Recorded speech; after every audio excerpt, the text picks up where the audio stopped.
Bonjour, ici mazphotographie.com. Donc aujourd'hui, je voudrais vous faire un petit tuto très rapidement pour le mode automatique et le mode AV.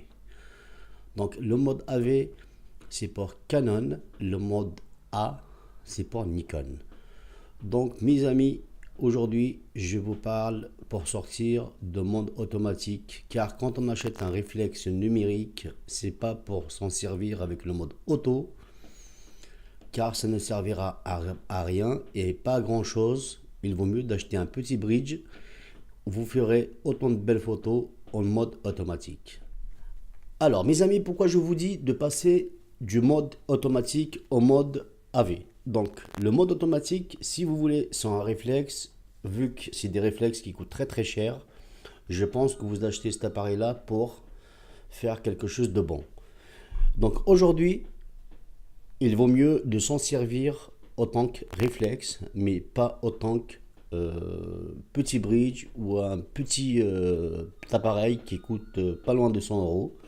Donc vous ferez autant de belles photos en automatique, que ce soit avec l'un ou pour l'autre.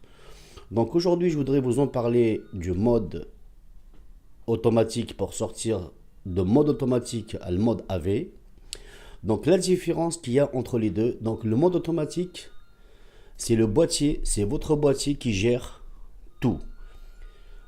Donc qu'est-ce qu'il gère? Donc il gère, première des choses, donc il gère le diaphragme. Le deuxième, c'est les ISO. La troisième, c'est la vitesse. Donc, votre boîtier, vous avez simplement à vous mettre sur on et de déclencher. Là, vous faites de la photo. Donc, en fait, c'est pas vous qui faisiez de la photo, c'est votre boîtier qui gère votre photo. Donc, il n'y a aucune créativité en vous. Donc, c'est votre boîtier qui vous gère, c'est pas vous qui gérez votre boîtier. Donc par contre, moi, c'est pas mon petit tuto du tout. Je voudrais vous faire sortir du mode automatique pour vous mettre au mode AV avant de passer sur le mode manuel qui est encore beaucoup plus intéressant et beaucoup plus créatif. Donc le mode AV, déjà, c'est pas très compliqué.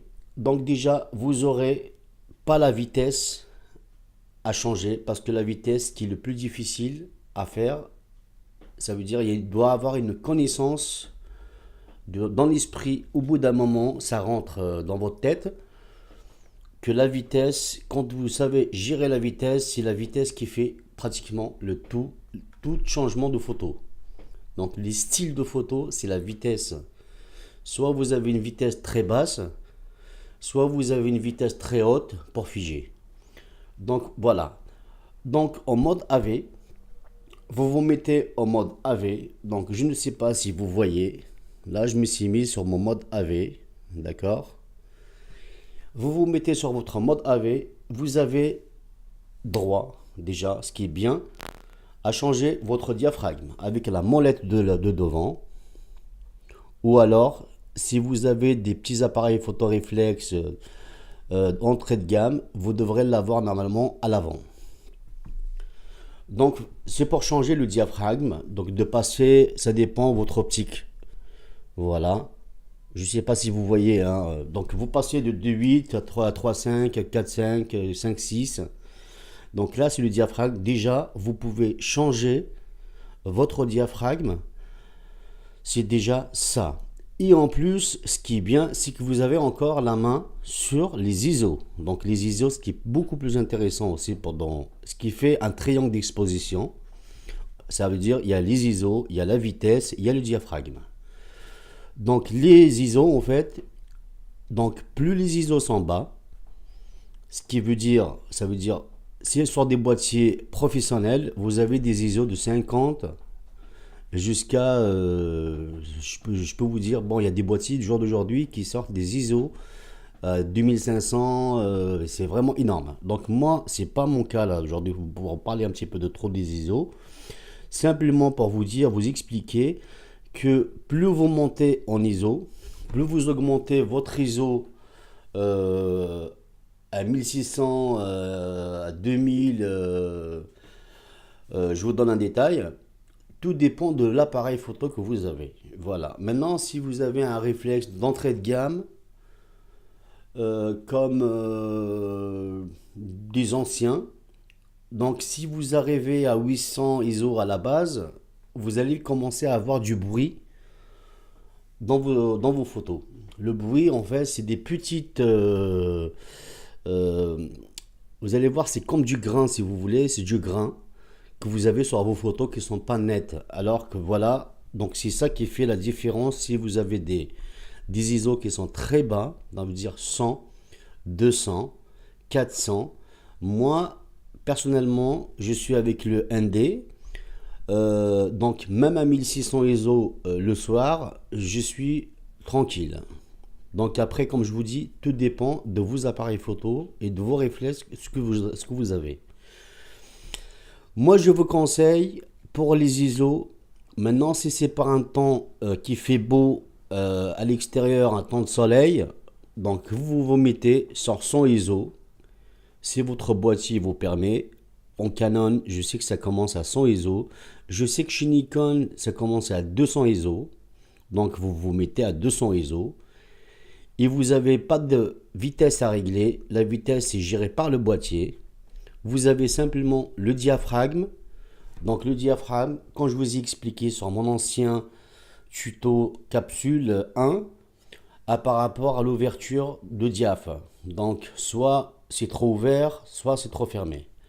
Donc maintenant, si vous avez une optique, un objectif en 2.8, si vous êtes à l'extérieur, ça ne sert qu'il fasse beau, par temps de soleil, ça ne sert pas à grand chose de vous mettre en fait à 400, à 600 ISO, à 800 ISO, ça va cramer.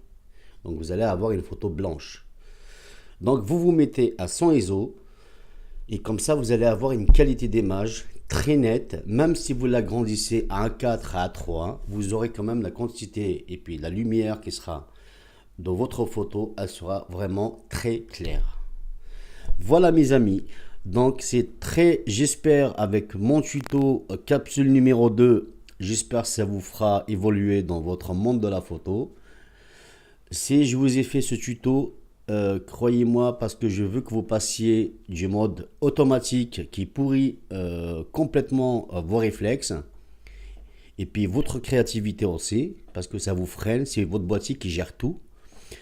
Donc j'espère pour vous que ma vidéo vous apportera quelque chose de nouveau par rapport à votre créativité.